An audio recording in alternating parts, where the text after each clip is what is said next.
अध्याय 1 वास्तविक संख्याएं प्रश्नावली 1.4 में से हम लोगों ने 2 प्रश्न कर लिए हुए थे। अब हम लोग तीसरा प्रश्न करेंगे। तीसरे प्रश्न में आइए देखते हैं क्या कहता है। कहता है कुछ वास्तविक संख्याओं के दशमलव प्रसार नीचे दर्शाए गए हैं। कुछ वास्तविक संख्याओं के दशमलव प्रसार नीचे दर्शाए गए हैं। प्रत्येक स्थिति के लिए निर्धारित कीजिए कि यह संख्या परिमेय संख्या है। प्रत्येक स्थिति के लिए बताना है कि यह परिमेय संख्या है या नहीं, यानी परिमेय संख्या है या नहीं, प्रत्येक स्थिति में आपको बताना है। यदि यह परिमेय संख्या है और P/Q के रूप की है, भाई परिमेय संख्या है तो P/Q के रूप में व्यक्त किया जा सकता है। तो वही कहता है यदि यह परिमेय संख्या है और P/Q के रूप की है तो Q के रूप की है तो Q के अभाज्य गुणनखंड के बारे में आप क्या कह सकते हैं। यानी जो Q के अभाज्य गुणनखंड आएंगे उनके बारे में आप क्या कह सकते हैं कि ये किस तरह के गुणनखंड है ना, ये पूछता है। तो सबसे पहले तो आपको बताना है, प्रश्न में देखिए कहता है प्रत्येक स्थिति के लिए निर्धारित कीजिए कि यह संख्या परिमेय संख्या है या नहीं है। सबसे पहले बताना है परिमेय है या नहीं है। ठीक है, तो देखिए पहला प्रश्न दिया हुआ है, आपको लिखा है फर्स्ट पार्ट 43.123456789। तो सबसे पहले इसका हम लोग दशमलव प्रसार जो लिखा हुआ है उसको हम लोग परिमेय संख्या के रूप में बदलने की कोशिश करेंगे। देखते हैं कि बदल पाते हैं कि नहीं। तो आपको पता है जब ये कैसा दशमलव है, यह एक शांत दशमलव है। रुक गया है ना 9 तक, ना डॉट डॉट लगा है ना आगे बार लगा है, तो इसका मतलब शांत दशमलव है। तो इसको आप क्या करे रहेंगे, आप लगाइएगा बराबर नीचे, ठीक है, और क्या करिएगा लिखिएगा 43.123456789 और बटे क्यों भाई, क्योंकि ये जो दशमलव लगा है इसको हम लोग हटाएंगे तो इसके नीचे रखेंगे 1। तो कितने अंक हैं 1 2 3 4 9 तक भाई गिनती लिखी हुई है। तो 9 अंक 1 2 3 4 5 6 7 8 9। आप लोगों ने 9 जीरो लगा लिए यहाँ पे, ठीक है। अब आप लगाए रहेंगे यहाँ पर बराबर और इसको लिखे रहेंगे 43 1 2 3 4 5 6 7 8 9 बटे आप क्या लिखेंगे, आप 10 की घात कितनी लगाएंगे भाई, यहाँ पर 10 की घात कितनी लगाएंगे। देखो कितने जीरो हैं 1 2 3 4 5 6 7 8 9, क्योंकि पता है आपको 9 अंक थे तो 9 जीरो हैं। तो यहाँ पर लगाएंगे आप 10 की घात 9 लगाएंगे। कितना लगाएंगे 10 की घात 9, ये लग गया भाई 10 की घात 9 हो गया। अब क्या करेंगे भाई 10 को आप किस रूप में लिख सकते हैं। देखिए यहाँ से कितनी चीज़ें क्लियर होंगी, 2। प्रश्न में कई पार्ट हैं देखिए, ठीक है, और कई तरीके से चीज़ें उसमें बतानी भी हैं। कहता है प्रत्येक स्थिति के लिए निर्धारित की यह संख्या परिमेय संख्या है या नहीं। तो हम लोगों को देखिए परिमेय संख्या है, कैसे बता दिया हमने P/Q के रूप में इसको व्यक्त कर लिया हुआ है। और दूसरी एक चीज़ और जानते हैं हम लोग, जब भी शांत दशमलव होगा तो उसको परिमेय संख्या में बदला जा सकता है। तो वहाँ से ये चीज़ तो स्पष्ट हो गई। अब कहता है P/Q के रूप की है तो Q के अभाज्य गुणनखंड के बारे में आप क्या कह सकते हैं, Q के अभाज्य गुणनखंड के बारे में क्या कह सकते हैं। तो उसको हम लोग बताएंगे कि इसको हम लोग लिख सकते हैं 2 की घात n गुणे 2 की घात m। अगर जो आपको पिछला याद आ रहा हो तो लिखिएगा आप इसको 43 1 2 3 4 5 6 7 8 9 तक लिखे रहेंगे भाई। बटे आप क्या लिखेंगे, बटे आप लिखेंगे 2 गुणे क्या लिखेंगे 5 पूरे की घात 9, ये लिखेंगे कि नहीं। फिर बराबर लगाएंगे, लिखेंगे 43 1 2 3 4 5 6 7 8 9 बटे ये लिख गया आपका 2 की घात 9 गुणे 5 की घात 9। अब आपको याद आ रहा होगा कि हम लोगों ने इसको किस रूप में लिख दिया है, Q को किस रूप में लिख दिया है 2 की पावर n गुणे 5 की पावर m के रूप में, ठीक है। चलिए तो उसी बात को हम लोग अपनी भाषा में लिखेंगे क्योंकि लैंग्वेज लिखनी इसमें ज़रूरी है। तो लिखेंगे यह शांत दशमलव प्रसार है, क्या लिखेंगे यह है शांत दशमलव प्रसार है, शांत दशमलव प्रसार है, ठीक है। फिर जब शांत दशमलव प्रसार है, अतः यह परिमेय संख्या है। भाई जब शांत दशमलव प्रसार होगा तो आप जानते हैं अतः यह परिमेय संख्या है, परिमेय संख्या है। अब जब परिमेय संख्या है ना, और तो इसे क्या किया जा सकता है, P/Q के रूप में व्यक्त किया जा सकता है, और इसे P/Q के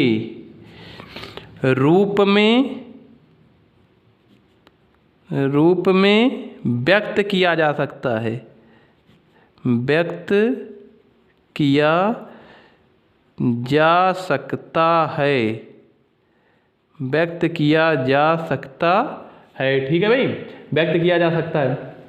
तथा अब कहता है कि क्वेश्चन में ऊपर क्या कह रहा था कि के रूप की है, यानी P/Q के रूप की है, तो Q के अभाज्य गुणनखंड के बारे में आप क्या कह सकते हैं। तो इस लास्ट लाइन का भी हमको जवाब देना बचा हुआ है, तो उसके बारे में हम क्या कह सकते हैं, तथा Q के अभाज्य गुणनखंड क्या कहेंगे उसमें, तथा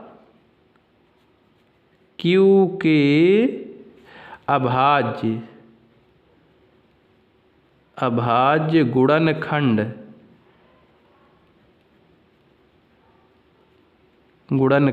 Q के अभाज्य गुणनखंड 2 की पावर n 5 की पावर m के रूप के हैं।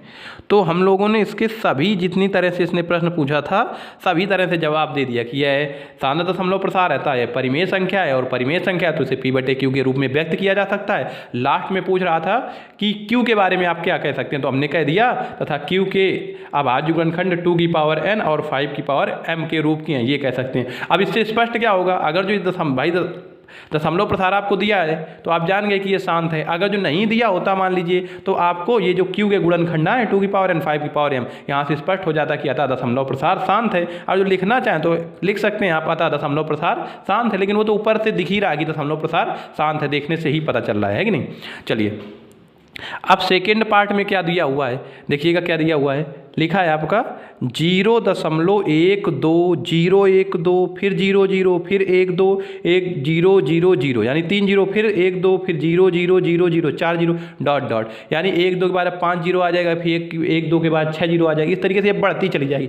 तो इस तरह की संख्या आपने पिछले वीडियो में पढ़ ली है। हमने वहाँ पर बताया था कि अभी तक आपको 2 तरह के दशमलव प्रसार पढ़ाए थे हमने, कौन कौन से, पहला शांत दशमलव प्रसार, दूसरा अशांत आवर्ती दशमलव प्रसार, यानी आवर्ती मतलब जिसमें अशांत हो और आवर्ती हो, कोई अंक रिपीट हो रहा है या एक से अधिक अंक एक निश्चित क्रम के बाद रिपीट होना शुरू हो जाए तो वो अशांत आवर्ती होता है।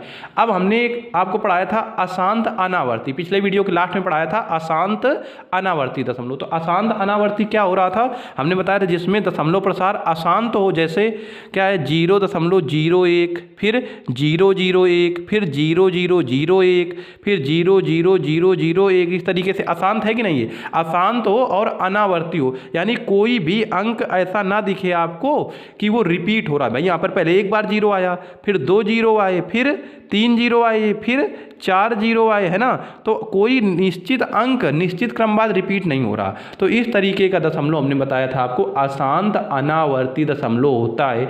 यदि अशांत अनावर्ती दशमलव है तो उसे आप P/Q के रूप में नहीं व्यक्त कर सकते हैं, ठीक है, क्योंकि आपको पता ही नहीं रहेगा कहाँ जाके रुकेगा, बटे में कितने 0 लगाएं, क्या करें, है ना।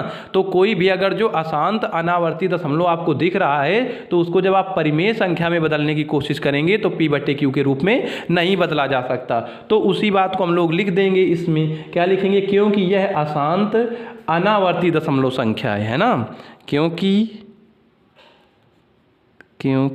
यह अशांत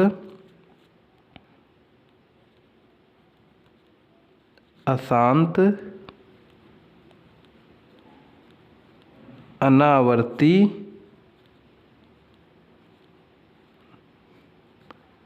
दशमलव संख्या है, क्योंकि यह अशांत अनावर्ती दशमलव संख्या है, अतः यह परिमेय संख्या नहीं है, अतः यह परिमेय संख्या नहीं है। और जब परिमेय संख्या नहीं है तो और करके लिख देंगे, और इसे P/Q के रूप में नहीं व्यक्त किया जा सकता, नहीं व्यक्त किया जा सकता है, नहीं व्यक्त किया जा सकता है। अब आपका लास्ट लाइन का उत्तर देना रह गया। जो प्रश्न पूछा था, क्या पूछा था? कहता है तो Q के अभाज्य गुणनखंड के बारे में आप क्या कह सकते हैं? तो भाई हम लोग यहाँ पर Q के अभाज्य गुणनखंड के बारे में कुछ भी नहीं कह सकते हैं, क्योंकि जब हम लोग इसे परिमेय संख्या में बदल ही नहीं पा रहे हैं तो Q के अभाज्य गुणनखंड के बारे में कुछ भी नहीं कह सकते। तो उसको बस इतना लिखने के बाद हम लोग छोड़ देंगे। अब हम लोग अगले प्रश्न में आते हैं। ठीक है, क्या कहता है अगले प्रश्न में? कहता है कि 43 दशमलव, देखिएगा 43.1 2 3 4 5 6 7 8 9 तक के अंक दिए हुए हैं, लेकिन ऊपर लगा हुआ है बार। तो बार लगने से आपको क्या पता चल गया कि ये अंक फिर से रिपीट हो रहे होंगे। पहले 1 से 9 तक गए, फिर 1 से शुरू होंगे, फिर 1 से 9 तक जाएंगे, फिर 1 से 9 तक जाएंगे, इस तरीके से। तो ये हमारा कैसा दशमलव? ये हमारा अशांत दशमलव है, यानी शांत नहीं हो रहा, अशांत और आवर्ती दशमलव है। आवर्ती मतलब कोई निश्चित अंक बार बार रिपीट हो रहे हैं। ठीक है, तो ये अशांत आवर्ती दशमलव है। तो इस चीज़ को हम लोग लिख देंगे कि अशांत आवर्ती दशमलव है, क्योंकि 9 में आपने इसको बदलना पड़ा होगा कि अशांत आवर्ती दशमलव होता है, उसको P/Q के रूप में कैसे बदलते हैं? तो 9 लगता है, फिर 0 लगते हैं, इस तरीके से 9 में आपने देखा होगा। तो यहाँ पर वो कोर्स में नहीं है, इसलिए इसको बदलना नहीं, केवल स्टेटमेंट में हम लोगों को लिख देना है। क्या लिख देना? लिखेंगे यह अशांत आवर्ती दशमलव संख्या है, लिखेंगे यह अशांत आवर्ती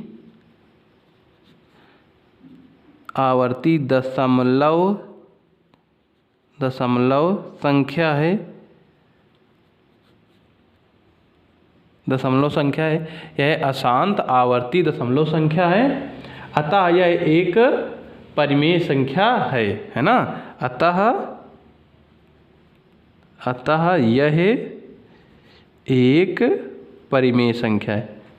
क्यों भाई? क्योंकि जो भी अशांत आवर्ती दशमलव होता है उसे परिमेय संख्या के रूप में व्यक्त किया जा सकता है। ठीक है, और जो कोई परिमेय संख्या है तो वो दो रूपों में आ सकती है, या तो शांत दशमलव हो जाएगा या फिर अशांत आवर्ती दशमलव हो जाएगा। क्योंकि अशांत जब अनावर्ती होगी कोई चीज़ तो वो परिमेय रहेगी ही नहीं। ठीक है, यह एक परिमेय संख्या है, परिमेय संख्या है। और इसे